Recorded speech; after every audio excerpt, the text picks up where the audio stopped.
Allora, stiamo parlando dell'isolamento degli anziani, non tanto soltanto quelli che dicevamo a Corosana Bettella vivono da soli a casa ed è un problema, o sono sostenuti dalla cosiddetta badante con cui però magari non ci sono relazioni di alto livello cognitivo, ma nelle case di riposo si sentono isolati e quindi hanno un deperimento psicologico, psichico, mentale, cognitivo e poi anche fisico. Voi avete riscontrato anche calo di peso, quindi vuol dire che certo. ma non per cattiveria, non sono in grado di provvedere a se stessi e non c'è nessuno che può accudire loro. Questo diventa un problema molto grave, molto grosso.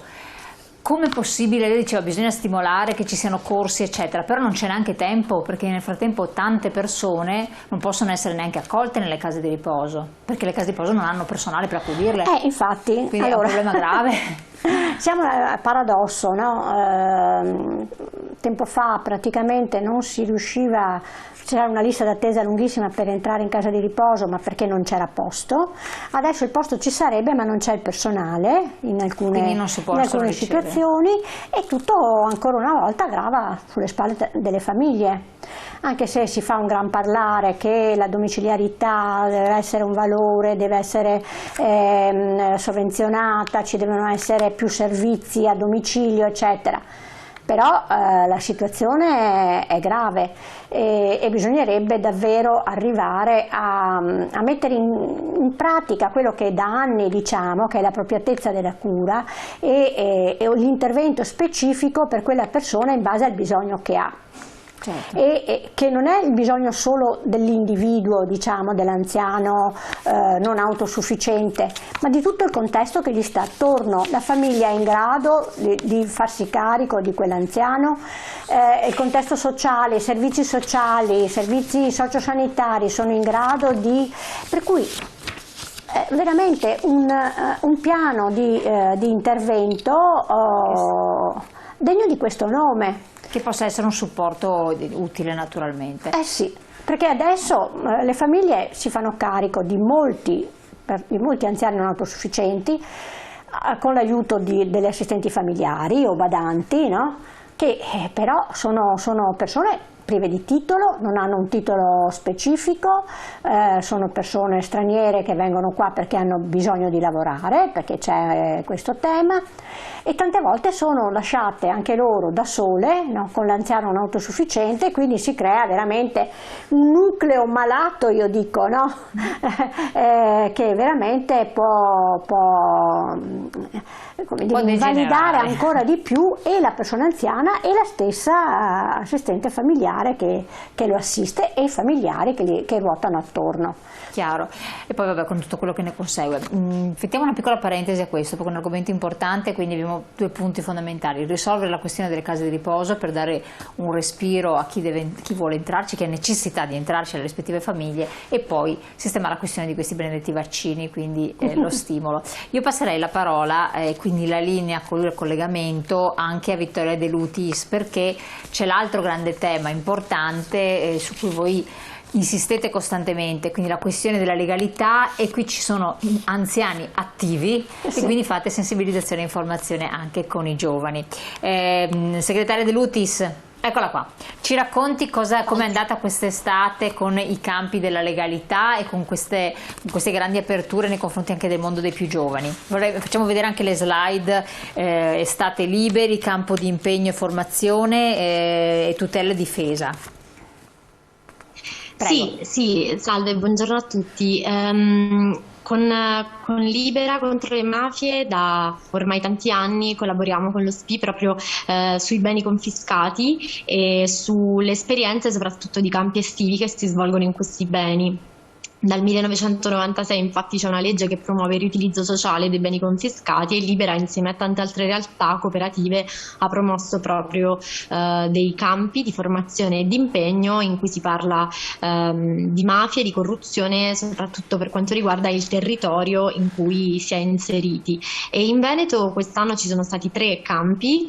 Ce n'è stato uno a Salvaterra, in provincia di Rovigo, nella villa Silvano Franzolin, ma ci sono stati anche dei campi non proprio in beni confiscati, ma comunque in territori che noi, a cui vogliamo rivolgere una particolare attenzione, nell'Oasi a Salzano, e anche a Padova, in centro città, a 2 passi dalla stazione, in piazza Gasparotto. Questo proprio perché la nostra riflessione vuole essere quella dal bene confiscato, quindi un bene che viene restituito alla collettività, quindi il maltolto che viene ridato ai cittadini onesti, ma questa riflessione parte dal bene confiscato fino ad arrivare a quella dei beni comuni del nostro patrimonio ambientale e urbano, quindi anche spazi che a volte fingiamo di non vedere, come magari una piazzetta vicino alla stazione, in cui però ci sono tanti fenomeni che meritano attenzione di essere guardati, e quindi questi beni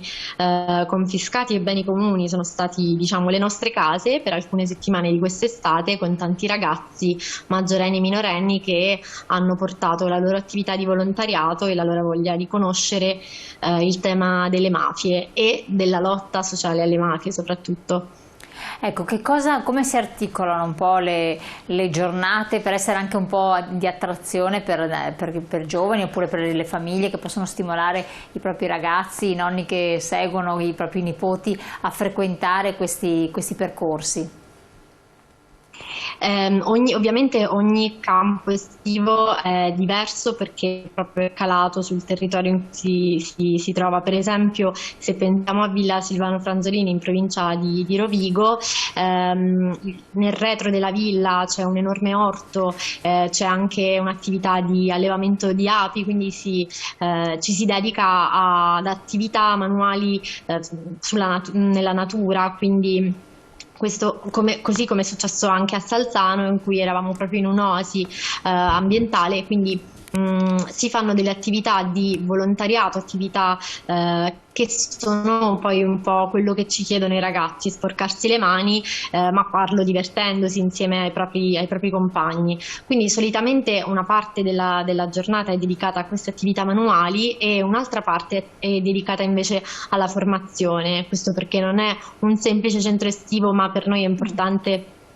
raccontare i temi delle ingiustizie, delle soluzioni e delle risposte a queste ingiustizie, e spesso con noi sui campi, sui beni confiscati, ci sono anche i familiari delle vittime innocenti di mafia, quindi vengono a portare la loro testimonianza proprio perché sia una memoria che non si perda. Assolutamente. Sono aperti a ragazzi minori tra i 14 e i 17 anni?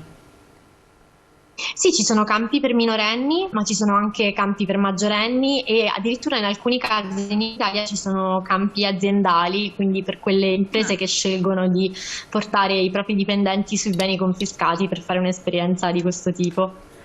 Che collaborazione avete con lo SPI-CGIL?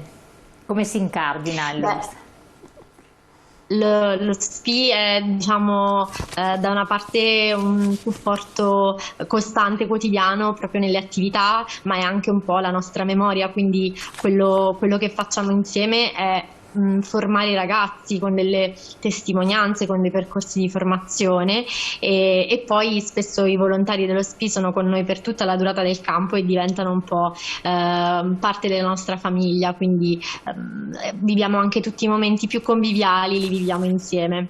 Che progettualità avete adesso per l'apertura delle scuole, quindi la stagione autunnale, finite le vacanze estive, insomma? Diciamo che è un'ottima domanda, perché di fatto talvolta si tende a pensare questi campi estivi come una parentesi, no? A scuola chiusa, però invece per noi è un modo anche per raccontare un'attività che in realtà dura tutto l'anno, sia quella sui beni confiscati, ma in generale proprio nelle scuole, nei luoghi di formazione, negli spazi urbani. Quindi come Libera e anche insieme allo SPI partecipiamo poi alla vita dei ragazzi nelle scuole, andando a portare i nostri temi anche lì. Però l'idea è proprio quella di dire: non fermiamoci al campo estivo, ma tornate su questi beni confiscati, perché sono anche vostri, quindi viveteli, e viveteli come spazi di tutti. E quindi sempre grande apertura anche per chi volesse continuare questa esperienza mettendosi a contatto o con lo SPI oppure con Libera. Sì, assolutamente. C'è un messaggio: grande iniziativa quella di Libera, ce ne fossero tante in Italia sarebbe un paese ancora più bello, bisognerebbe portare a scuola queste iniziative di Libera e spiegarne la necessità, scrive Franco da Padova. Rosanna Bettella. Io Sì, no, è quello che... aggiungo che tra l'altro...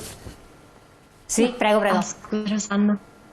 No, è quello che viene fatto, no? Come diceva Vittoria, non ci fermiamo all'attività del campo, no? Il campo è una parentesi molto importante per noi e siamo anche molto orgogliosi di essere riusciti a organizzarne 3 nel Veneto quest'estate, perché sembrava che non ci riuscissimo, no? Che fosse soltanto quello di Salvaterra e basta, proprio per i temi di sicurezza, non per altro, perché tutti quanti invece i nostri volontari sia di Libera che dello SPI non vedono l'ora anche di partecipare a tutti i campi che ci sono in giro per l'Italia e di farne di più e non soltanto 3 turni come siamo riusciti a fare quest'estate. Già qualcuno mi ha chiesto ma l'anno prossimo si apre, si può organizzarne tanti e si può anche andare in Sicilia e si può anche andare in Calabria e si può andare in Puglia, no? Perché questo è quello che negli ultimi 10 anni